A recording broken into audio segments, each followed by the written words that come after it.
د ننګرهار کانال وادي کرنیز اماراتي شرکت دریم فارم اوسیدونکو وایي د کانال اوبه دي په مساوي ډول د اصولو په چوکاټ کې وویشل شي. د سیمې اوسیدونکی قریب الله خاکسار وایي چې د کانال اوبه وروستیو ویالو ته په کافي ډول نه رسیږي چې دې چارې د دوی په کښتونو ناوړه اغیزه کړې. یوازینۍ ستونزه دلته همدا ده چې اوبه دلته نه رارسیږي، لیکن ټولو دروازو باندې دغه اوبه توزیع شي او لږ اجرات وشي انشاءالله نو ډېر پرمختګ به وشي.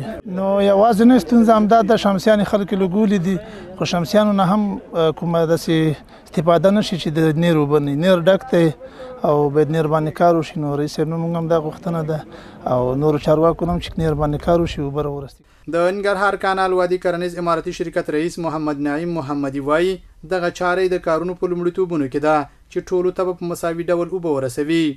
اوس هم دې لپاره د عدل او انصاف تصمیم لرو چې دا د اوبو میکانیزم داسې جوړ شي چې بیا هر چا ته اوبه ورسیږي او ټولو باغونو ته ورسیږي.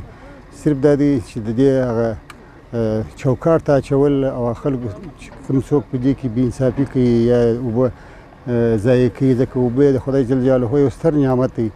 دا نعمت باید موږ په ټولو باندې فکر وکړو، که باغو والا دي که ویالو والا دي که کلو والا دي.